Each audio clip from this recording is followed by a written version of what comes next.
Welcome to Season 4 of Everything is Learning. This season, we're celebrating neurodivergent people, their stories, strengths, challenges, and the powerful ways they learn and live. Because honoring every individual's brain and lived experience makes the world a better place for everybody. We're excited you're here. Let's dive in.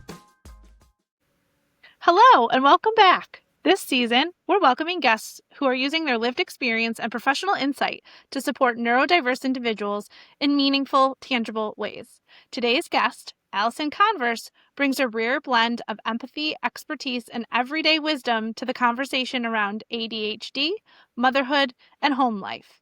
Allison is an occupational therapist turned ADHD coach and the creator behind At Calm Cottage Coaching, where she shares tools, stories, strategies that help neurodivergent moms feel more at peace in their homes and in their heads. Hallelujah, thank you.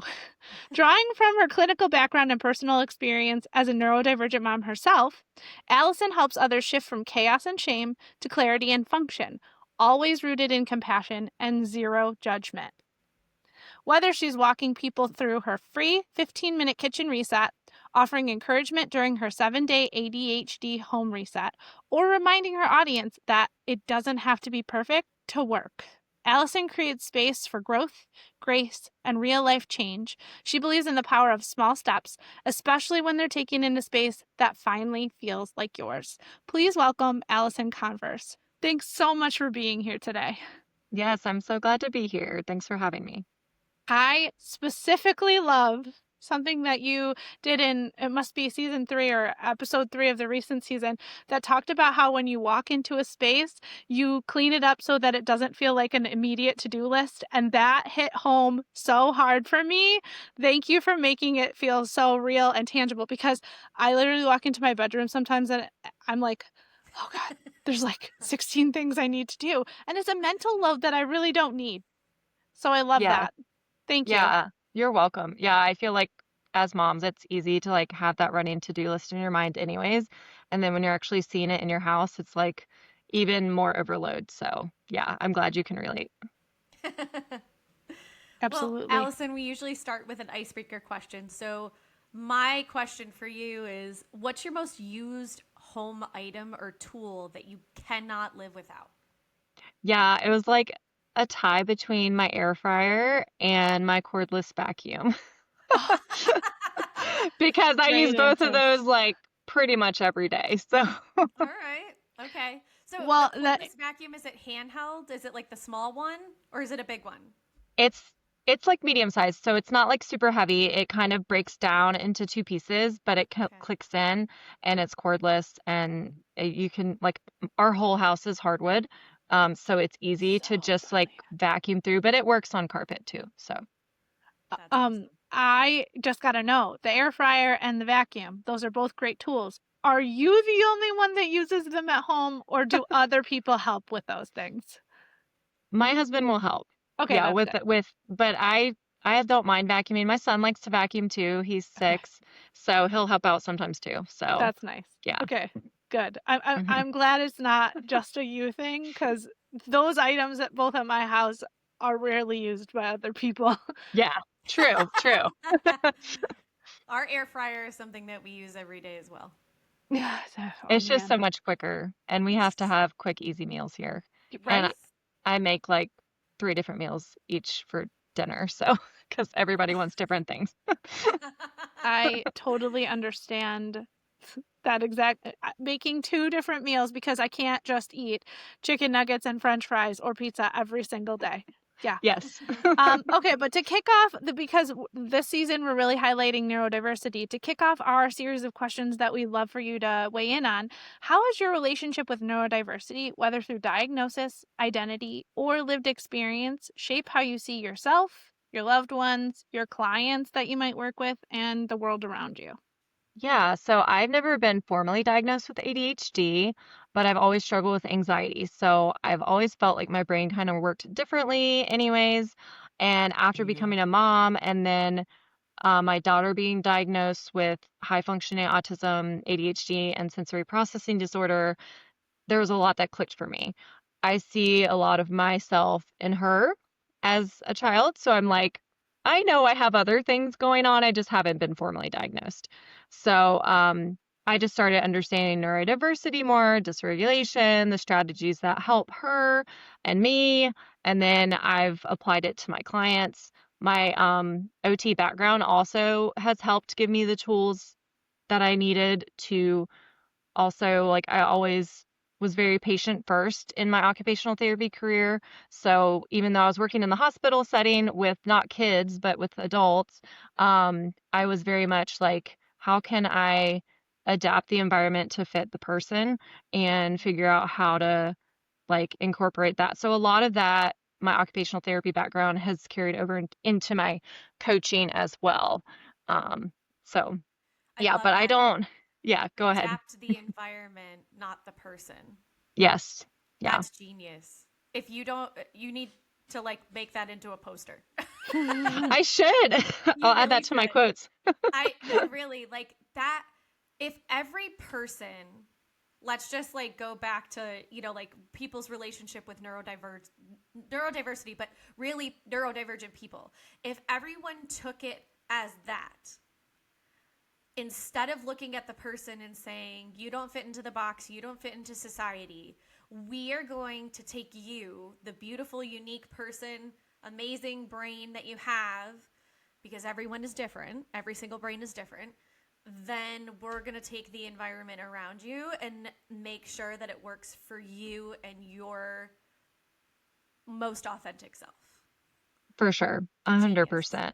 Because, Genius. yeah, because it's not about fixing the person because you can't do that. Like, you can't, I mean, you can Yeah. make changes, you can adapt and compensate and those kind of things, but you can't like change the root of the person and who they are. So, like, even with systems in your home, I feel like there's a lot of systems that are forced on our society or like I guess, beliefs that we've learned throughout the years on our about our homes and how it gets becomes like a lot of shame put on ourselves when it's like, well, that's not how we're supposed to really do things. Like that doesn't work for neurodiverse minds, if that makes sense. So, Yeah. In the implication, one of our previous guests had talked about like how people feel like a person needs fixing. And you were just highlighting that like people don't need fixing. Society is broken. The things that society tells us, the structures, you were talking about like even in your own home there are expectations that society puts on us, which I think is really kind of mind-blowing when you think about it. um, I'd never thought about it that way, but you're absolutely right. Like when someone walks into your home, if they're a guest, the expectation is that it's clean. And that is a societal pressure when the reality is, and I applaud my sister in particular for this because she always says, if you're coming to my home, understand that it's lived in. And I really benefited from that reframe as a mom who works and runs my own business and then also takes care of my 3 kids all the time, and I'm the primary caregiver, and also running a podcast and also doing all these other things. And by identifying, Allison, what you just identified, that there are even societal structures that are built into shame you about your home, I don't know that people really have sat with that concept before. That's really fascinating. Now, I'm wondering, you've started this new podcast called The Gentle Reset. Do you talk about that kind of stuff? Like, how can that help neurodivergent folks and what they're trying to reset? Like, what do they need to identify? What are some things that you talk about? yeah, I actually well, recently I had an episode that talks all about overcoming shame in your home because I feel like I just mentioned, like there's so much shame or shame we put on ourselves as moms and then like the mom guilt and keeping up with the home and all that.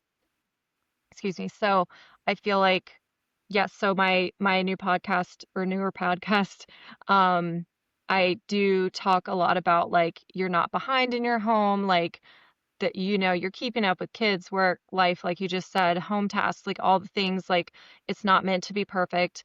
It's meant to be functional. You're gonna still have mess, especially with kids.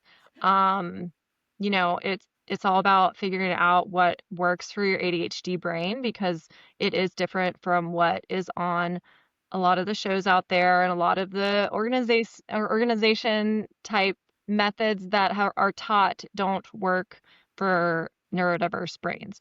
Um, so it's all about short, gentle support. Like, my episodes are under 10 minutes because I know ADHD brains don't want to listen for like over an hour to they don't have the time to. Well said. So I go through like a mind hack, a home hack, and a highlight, which is either a personal story or a client story, which is always anonymous. And that's kind of how my episode is structured. So, That's awesome. yeah, it's very non-judgmental, of course.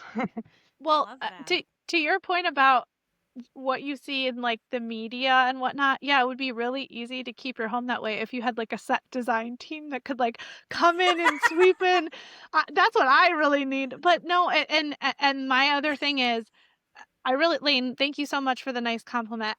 I really appreciate it, because I do say that. Like, my house is lived in. I don't just have kids, I have dogs. I have a husband. Like the reality is it's not just me Kyle. making the mess. Yeah. But I will say this. If you're not willing to accept my lived in home, then you don't get to see me. Because I just, like, a big pet peeve for me is, I don't mind cleaning up my own mess, but it's very hard for me to clean something when I know, like, my toddler is 2, and the moment I go to clean something up that he has not been playing with for an hour, immediate interest. Like, he'll Yes. dump the bucket that I have just picked up, and I gotta tell you, like, trying to be a gentle parent in that moment is really difficult for me. So I'm just like, okay, it'll have to wait till tomorrow, because I'm not touching that again. And we are working on picking up. And that's the other thing. Like, I struggle because I'm a perfectionist, or I strive for perfection, right? I don't have time to redo things, so I want to get it right the first time around. That's my whole approach to work, to life. But I also know that confidence building and trying to get my children to buy into the cleanup process, it's not going to look perfect. It's going to look messy, and I just have to leave it.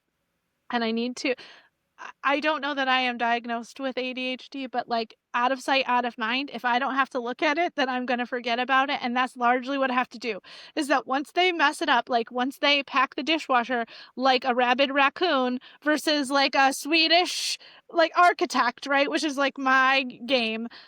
I just have to leave it. I have to close it. I can't look at it. I just got to push play and let the dishwasher go, because it's going to get clean. It's just, there might be like a ketchup stain left over that I'll hand wash later. But yeah, so I really appreciate what you were saying, and really resonate with the fact that my home is never going to look like it does on any of the great TV shows I look at, because I don't have 8 people whose specific job it is to clean up after. But let me tell you, if I could afford that, I'd probably invest in it. Oh my goodness. And I think with that too, like, you wonder, like, I wonder how it looks like 3 or 4 months later, because I'm sure they didn't teach any maintenance or any like system. And so, like, I have a lot of my clients, they've tried all the things already. They've tried a home organizer, they've tried, Pinterest things, they've tried looking at the TV shows, and it's not working because there's no system and there's no maintenance. And I teach that with my clients. So. I Love. love that. So one of the things I was going to ask you, because when you and I first met, we had talked about how you kind of invented the title and you kind of workshopped it as you were building your business. So for our listeners, what does an ADHD home and systems coach do? Like, what's your goal with your clients? How do you take your own lived experience and help personalize what people can apply? I know you talked about maintenance. That's genius. Like, that alone, I really believe you. Like, not everybody adds that piece to it. So who are you? What do you do? Yeah, I'll start with who I am, and then I'll go into the maintenance in a minute. But yes, those are great questions. So I help with ADHD women create more function and flow in their homes. So whether that's decluttering, organizing, building a system with their home tasks in their home, where it actually works with their brain and their life, where they are in life right now. Because everyone's at a different stage in life, whether they have young kids, whether they don't have kids, whether they have grown kids, whatever the thing. Um, so my goal, well, I would say my goal is whatever the client needs. So Good goal. because like you were already saying, every neurodivergent person is different. So even every ADHD woman is going to be different and have come with different struggles. Um, it's never a one size fit all approach with me. I'm very customizable. Like, even though I have my programs and services, like, I customize it to, like, what is their vision for their home? What's feeling hard right now? What have you already tried? I ask them a lot of questions and get to where, like, the root of the issues are, and how can we figure out what's going to work better for them. So we create a plan together. My passion for all of this came from my own experience of downsizing. So in 2019, my kids were both two under two. We had the dumping bin stuff going on, which I shared in one of my recent episodes as well about the dumping bin effect. So you'll have to listen to that. But I felt completely overwhelmed by clutter because of stuff spilling out of bins, stuff spilling out of closets, rooms that were just full of stuff and not being used. So we slowly started letting go of things, and the end of 2021, we downsized to half our square footage and got rid of half of our stuff. So that shifted a lot for me and my family on, like, what's really important, what's valuable to us. We have more peace, more clarity in our home now.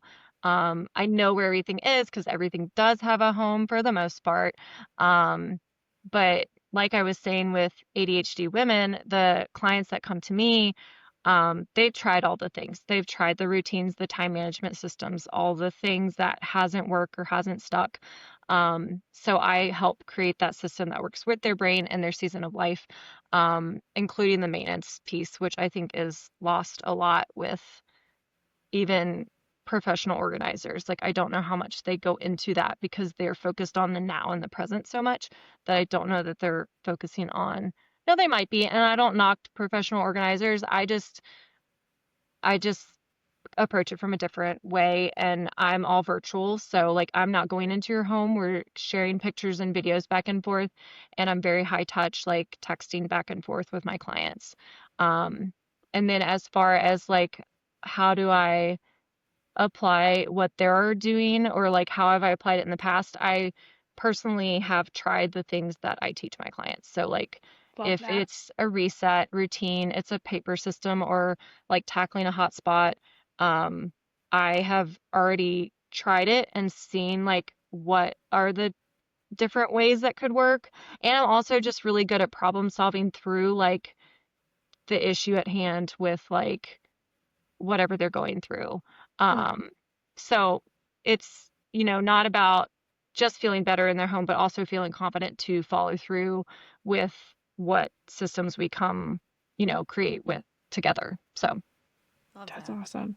That's fantastic. As you were talking, and I know you're not knocking anybody, and I actually can appreciate. So, I was really big into, when we were stuck and confined in because of COVID, I watched Marie Kondo, and she's a lovely woman. And the notion of, like, letting go of things that don't bring you joy is great. But I recently saw she has 3 kids, and she's, like, not even doing that for herself anymore. I'm She's like, sure. I've given up. And I was like, oh my gosh, you know what? Like, if Marie Kondo is like, okay, hey, and I'm sure her home is still beautiful and neat and tidy and all the things, but it was just like, this is a woman who did this professionally. I feel very humble now knowing that it's okay for me, because she gets what the lived in experience is like now. It's way easy when it's only adults. Oh, But yeah. I'll say way easier. I shouldn't say easy, I was gonna because say, yeah. the action of moving in with my husband for the first time, that there was a lot of growth that needed to happen there. But yeah, no, it's just like, uh it made me feel slightly better. Like, it improved my own morale. But the maintenance piece, I do think, is lost, and so I love that you do that. And out of curiosity, with the relationship with your clients, so once they get their home organized, do you do routine checkups? Is that what the maintenance looks like?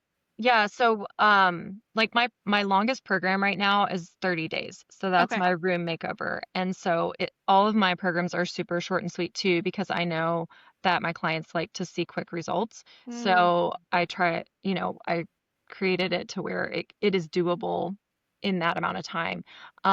So basically once we declutter, organize, I also do like functional design to where it flows Cool. better and figuring out like where should things go, like on the wall, like how should you store this, like doing a lot of shopping behind the scenes for them and that kind of thing. So then I follow up with them in like 2 to 3 months. Usually it's another video call and check in and see like, well, what do we need to tweak? What's working? What's not working? Where have where there are like gaps in what we've created and what can we make, what can we change? So That's awesome. but I give them a maintenance system too, like when we finish of like, here are some of the strategies that worked really well for you. So let's continue doing that. Like it does take time, a little time to get into that rhythm of using, you know, the tools or systems or whatever. And I know tools and systems sound so like hard and challenging or just big. They're really not that big. Like it really depends on what the client needs. But sometimes it's just using a timer or just timing yourself doing something. So it's not like something like a Overwhelming. long page document of stuff. It's like some bullet points and like here are the things. Like I don't make it crazy challenging. It's super simple. That's great because I do hear when you talk about tools or systems or like those are big technical Yeah. words. I appreciate that it's still tangible because sustaining is for me the hardest part isn't the cleaning, it's the sustaining because I have so many people working counterintuitively to this. And I know some of that is just age, right? Like when they get to a certain age and they understand expectations.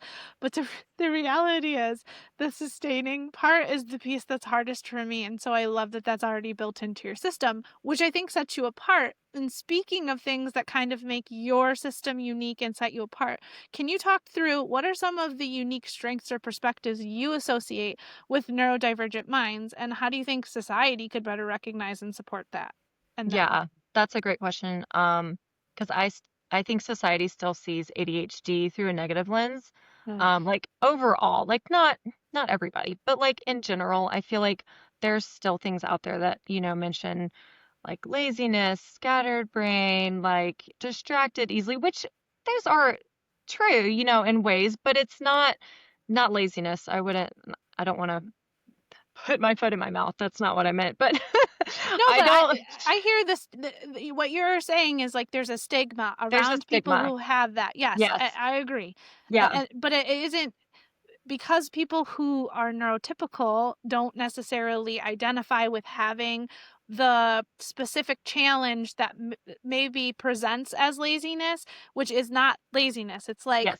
the needing to overcome or get started or build momentum, right? Like The Yeah. executive it can dysfunction feel piece. so Yes. insurmountable and unless you've lived that experience, it's really hard for you to relate. And so what it looks like is not necessarily what it is. But I hear Yes. you. Please continue. Yeah, you're fine. And yeah, I would say what Elena just said, the executive function, the task paralysis, that kind of stuff is what's really underneath the surface. But yeah, I see ADHD minds. They're creative, they're quick solvers, great at thinking outside the box. Hyper focus doesn't have to be a negative thing. It can actually be like a superpower because you can get like a lot of stuff done when you're in hyper focus. And then just having that empathy and intuition too. So like you mentioned with the task paralysis, I see that too, like squirrel brain, like when you're jumping around task to task, like I see some of that with the right support can be a strength, which I call like a superpower. Like I feel like ADHD can be your superpower because there are so many strengths. But you might just need that right tool, like the timer or visual cues or reward for doing the thing. I go through unstuck strategies with my clients. So that is what I call my tools, my unstuck strategies to help them focus and finish the task. Um, so yeah, I do believe that ADHD can be your superpower. And we need to stop expecting neurodivergent people to fit into that neurotypical box or system that, or the stigmas that we hear about, and recognize their strengths, have the tools that help them and their brains work more functionally and not against them, if that makes sense. Yep. Love that. In fact, one of the things that I told my friend, she needs to text me even though we don't actually have a plan to come over, that she like set up a time to say you're coming over so that I'll feel the like inherent need to what did you call unstuck? Unstuck strategy, yeah, like Strategy. yeah. Yeah. So like that there'll be this impending, oh, you're not actually coming over, but if I think you will, then I'll be motivated enough to clean kind of thing. Yes. That's my unstuck strategy. Yeah, that's almost similar to body doubling because you like know somebody's coming, and like I hear that so many times. Like you just know, like, okay, I got to tidy up now. I got to clear the surfaces. I got to make it a little bit more presentable Yeah. for the person coming over. Love that. Love that. Um, And then, oh, go ahead, Lane. no, I was just going to ask. So, one of the things that I've learned recently, because you had mentioned superpower, and I have a couple of clients whose parents talk about, so and so's neurodivergent mind is a superpower. And I always kind of found that challenging. So I'm curious.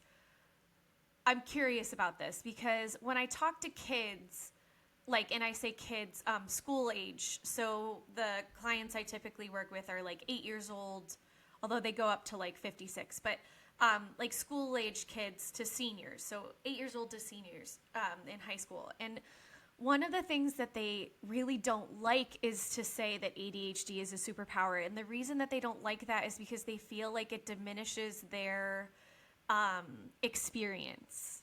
And I just wonder about that sometimes. Like, do you run into that with working with these moms, that they enjoy hearing that, or that they feel like it reframes for them? Or do you feel like sometimes people are not as on board with that? And the only reason I bring it up is because it seems like it's a really hot topic right now on Threads, is like saying that a neurodivergent experience is a superpower. And I've seen both sides of the coin, and I noticed we had Sienna McAllister on last season, and they talked about neurodiversity with nuance and how everybody's experience is super personalized. So I was just wondering if you've run into that at all. Yeah, so I've heard both sides as well. So I have gotten pushback when I posted on social media, just, little pushback of people who don't agree, which is fine. I I don't I may not say it directly to my clients. I may not say like, "Oh, this is your superpower."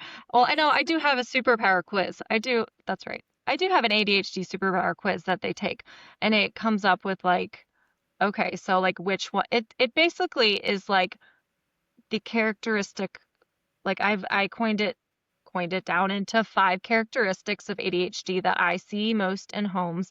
And so I created this quiz to show me what is their like one they may struggle with the most. And it does come out as a superpower because then, like, if it is hyper focus or if it is task paralysis, then we use the unstuck strategies. We use the tools to create it into more of a strength than it is. I don't like to say it's like a weakness. So it's more about taking, this is my approach and how I see it, is taking the struggle or weakness in quotes to become more of a strength. And how can we strengthen that thing that you're struggling with the most and make it more of a superpower in your home? But I can totally see, yeah, I definitely agree. Every person is different with ADHD and their struggles and, um, you know, whatever they're dealing with each day, especially kids. Like I can totally see, kids and adults that may not like that term, and I'm okay with that because I think it just depends on how you look at it. Because I don't like my daughter struggles a lot, like with her neurodiversity, and so like yes, I don't think everything about her is a superpower. Like I think she does have a lot of struggles, and we do have to figure out ways and emotional regulation tactics and stuff to help her, because it's not all sunshine and rainbows. It's definitely Yep. not. Yeah. Definitely not at my house. So, and I have my struggles too. So like I think you can go both ways with it. I guess I don't see it like it's the master superpower of everything or anything like Right. that. No, Like I like does the way that you make sense? explained it, because you basically, the way that my brain is taking it is you're using it as a reframe. You're not Yeah. using it Yeah. as a way to put Shame to pressure. reframe. Yes. Right. Oh, I And like that. so you're also using the word like struggle or weakness, but I think the thing that I'm taking it as is everyone has a challenge, and what you do is you say it's a challenge, but you just don't know how to use it as a superpower yet. Yeah. So it's that power of yet. Like, we are going to reframe it so that you do that. I think one of the most eye-opening experiences I had surrounding the word superpower is I had this one client, and her parent kept saying like, ADHD is your superpower. ADHD is your superpower. And anytime their ADHD caused challenges, they felt like they were no longer super. They felt Mm, like it was no longer a superpower, it was a challenge, so they were failing. And that was yeah. why I asked that question, because I wanted to understand how you use it, because it is so nuanced. But I love that you use it as a reframe to say, Mhm. here's your challenge. We've identified it together. That's amazing. First step, identifying. And then now let's reframe it so that not only do you have the ability to use it as a strength, and you have the power and the practice to continue to work on it and flex that muscle. I love that. Yeah. I think that that's great. And Yeah, and it's a lot about increasing self-awareness. Like I really want yes, my clients to be self-aware of what their exact struggle is, because I think some don't really know, or they don't Mhm. know, and not that they need to know that term of task paralysis, they just know they're sure. getting stuck. They keep getting stuck. They can't figure out how to start. So it's about like, well, how can we figure out how to start? And let's get that becoming more of a rhythm and using the right unstuck strategy and such. So yeah, no, I can totally see where if you're telling your child it's your superpower and then they're like miserably failing at the thing you're telling as a super that yeah, I don't use it in that way. I don't even say that Yeah. to my daughter at all because Yeah. I don't like it's not Yeah. something I go around telling people. I just use it. I probably need to explain it a little bit better. Well, something that, as you both were talking, so the notion of having defined or identified the obstacle, what I have, as much as I love the doctors and medical professionals and all of that, being able to utilize them as a resource, they're not necessarily in the lived experience. And Right. so by having that notion of what you've identified as task paralysis, like let's or bodily doubling or um uh needing to get momentum or whatnot, once you have the term, you can then go look it up and find other resources. Like, I think that is really the critical piece also there, is that when they're taking the quiz, not only are they like you're reframing the obstacle into how you're going to overcome this obstacle. Like, this is what your key to success is, which is a really cool way to approach this new lease on life. But the other component is, now I know what it's called and I can go feel less alone. There's other Yes. people that have this. And I have a way to look up, like, how did other people who have this choose to do, I don't know, in their home or with cooking. That's not for me. I love to eat, but I hate to clean. So, like, how do I make this fun for me, right? Like, and I could go and research that thing. So I just think that there's that also key piece of this that should not go overlooked, is that Yeah. now by how helping them name that thing, they can get creative and go do their own research. Because I got to imagine your clients are a lot like me, who scrolling through things, looking for resources, Mhm. hoping to get a break from the insanity that is just general life. The So, other thing, Marissa, that you're getting to that's really important that you highlighted very briefly is So you're sitting there scrolling, you're sitting there looking for something, you're going through, and Allison, you talked about this. Your clients have tried Pinterest things and they've tried all these different things. Yeah. Now all of a sudden there's a level of frustration that's building. You start feeling more and more alone. You start feeling like, why can I not just understand why this thing is happening? And then you're identifying what it is, and you're doing it with them so they're not alone. And I think one thing I've learned that a lot of neurodivergent people talk about is that feeling of being alone. And Allison, the other thing that I love about your business is that you do it remotely, because one of the things that I think people oftentimes in general feel is shame when it comes to their home to invite somebody into their space, their very private personal space, and then to be like, okay, this is kind of what I have going. And for some people, it might be every room, or for some people, it might just be one hotspot, like you talked about. But by having that distance, you already create a level of safety for people that I think I want to make sure to highlight, because I know for me personally, as a neurotypical person, or at least undiagnosed neurodivergent person, potentially, but I think that piece makes it feel safe. I think the other piece that makes it feel safe is that you're doing it with me. And I love that. I love all of that. I think that's so important. And I think that kind of transitions too into one of my questions was, what makes someone a meaningful ally in neurodivergent spaces? And like, what actions, big or small, have made you or your loved ones or your clients feel seen or supported or respected? Because we talked a lot about your business, but I'm wondering what makes someone a meaningful ally. Yeah. Excuse me. Yes. So like I definitely, like you said, with my clients, I'm very much a non-judgmental space. Like it's not going to embarrass me. I know that space embarrasses you, but when I see messy spaces, it like makes my wheels turn in my brain of like, oh, what can we do? What can we change? What can we like move around and that kind of thing. So I'm definitely like very non-judgmental. But a meaningful ally, like s- see that person as someone who's curious and compassionate.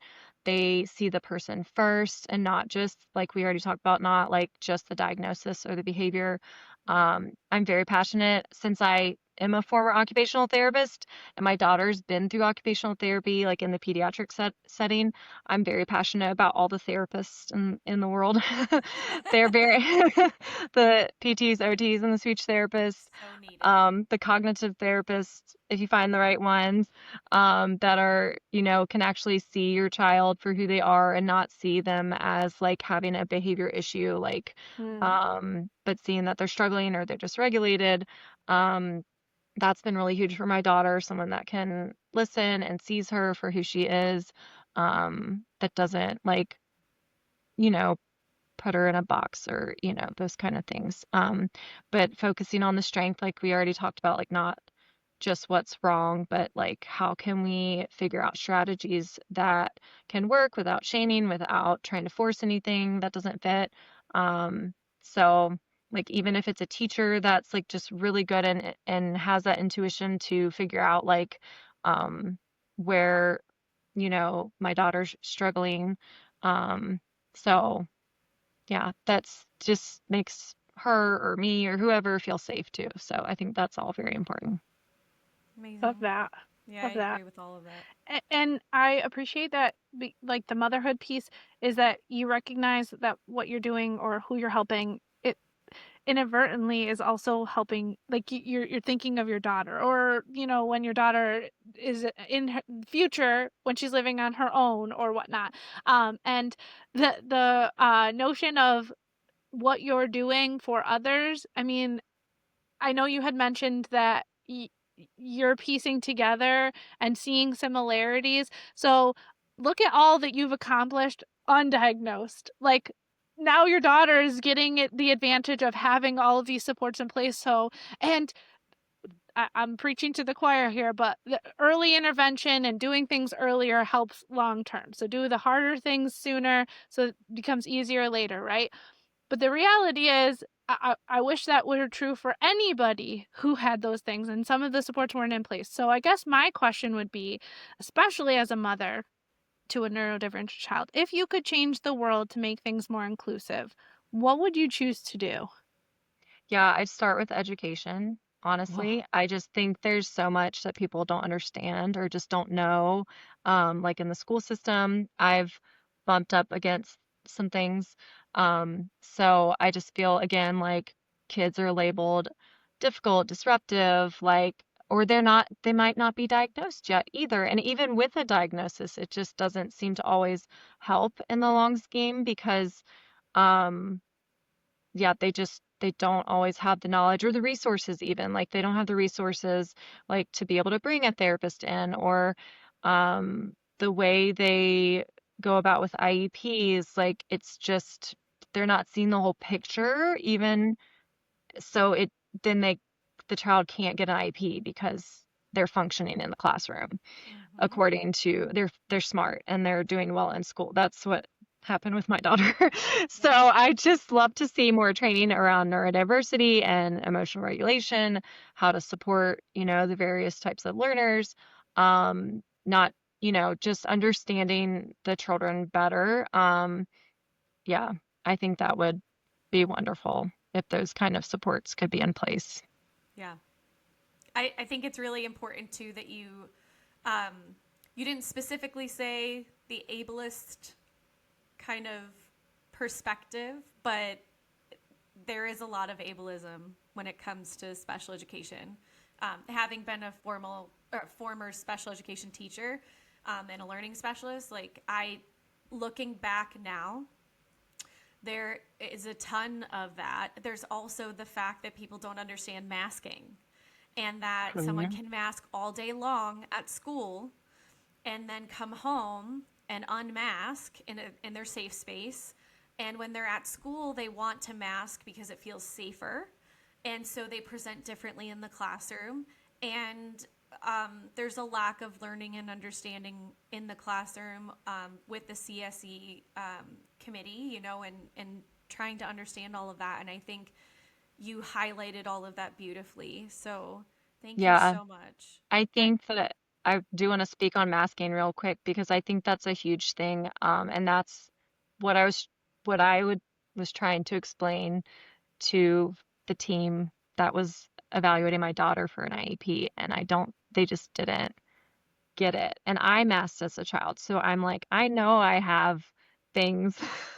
I held all my emotions in for ever, like years, and I'm now just now dealing with all that kept up emotions that are inside my body and needing to come out. So like I know my daughter masks at school because she wants to be a rule follower. She doesn't want to get in trouble. And then it all comes out at home and it's actually coming out as migraines right now for her. So it's been a whole thing. We're yeah, we're trying to figure out all that. So anyways, yeah, it's a huge thing that people don't understand. right, Especially if you right. never had to do it or never Uh-huh. experienced that. Like that just being you was part of what felt normal and regular and accepted. So I hear you on that, and I wish you and your daughter luck because that's a tough thing to be dealing with. But thank you Yeah. for Thank sharing you. what you did. Yeah. And I think that Thanks. it'll help a lot of people to hear that too, because I think oftentimes, kind of similarly to what you do in your business, like a lot of times people can't identify what the issue is with getting a diagnosis or what the hurdle is and what other people are seeing, whether it's in school, at a doctor's office, during testing, whatever it might be. And there's a discrepancy. And I think that there are influencers out there right now who are talking a lot about, like, hey, there are some people who overdiagnose, there are some people who underdiagnose. Get a second opinion. Like, look to people, whether they're online and you can connect with somebody. Just try to reach out and know that you're not alone in this. Because I do think that there's a lot of parents who we've even connected with as we've set up this season who have said CSE meetings are really challenging, IEP meetings are really challenging. and having an advocate there or talking to someone beforehand. I love being an advocate in those meetings because I think oftentimes we think that certain people are the authority, and the reality is even in an authoritative position, it doesn't mean that you know everything. And if you can't admit that you're still learning and you don't understand something, then you can't actually help. Yeah. Because we're always learning, we're always growing, like even us, like, so yeah, obviously that's what your podcast is. But yeah, like I feel like everyone should continue understanding neurodiversity, and especially if you're in the school system, like you've got to understand that even with a diagnosis, it doesn't get you anywhere if they don't understand the root of the issue. Like it really does. I mean, yes, I think diagnosis is important and having the support is important, but it still doesn't always get you where you need to go. Exactly. It doesn't fix whatever it was. Like you have to have the support. Simply, like we were talking about how important it is that you have a system. It's a whole system approach to close a gap or to strategize to make things better for that individual, to level the playing field or what have you, whatever it is that they're needed so that they have a bit of equity in the classroom. And the whole notion of masking, I think like what you were talking about earlier, and I love, Elena, what you said about just because you're the authority in a space does not make you an expert in a space, especially if you don't identify in the same way. But that said, when someone masks, I hate when hearing this, but a lot of times you don't seem like, or you don't appear to have X, Y, or Z. Yes, that's because they're masking. Hello, for the people in the back.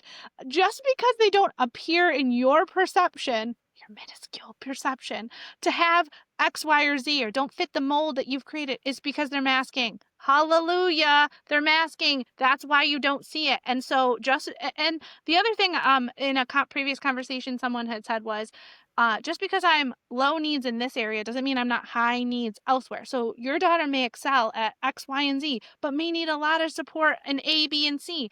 And that's okay, because that's the nuance of neurodiversity. So anyway, thank you so much for sharing that, because not only from your experience, but also what you're experiencing with your daughter, it would be nice to think things had changed so much. And I don't want to say that there hasn't been any progress. That if nothing else from this podcast, I'm very reassured that things are changing, not only for your daughter, but for my sons and for Elena's children. But the reality is, they haven't changed enough. We're not perfect yet, right? And we need to constantly strive to be better and do better. And so having conversations like this really help. Thanks for being an ally. You're welcome. And an advocate. Yeah. Yes. Thank you so much for joining us today, Allison. It's been such a pleasure talking through things with you, gaining perspective, learning with you. Thank you so much for being here. Thank you for having me. It's been wonderful. Oh, good. We're glad to hear that. So where can our listeners connect with you? Yeah, so I'm on Instagram and Threads at Calm Cottage Coaching. They can also find me on the Gentle Reset on any podcast platform. And then my website as well is just calmcottagecoaching.com. Awesome. And we'll include all those links when we post our episode. And thank you again for being here today and sharing your learnings with us. For our listeners, stay tuned for our next amazing neurodivergent guest, and have a great day of learning, everyone. Bye.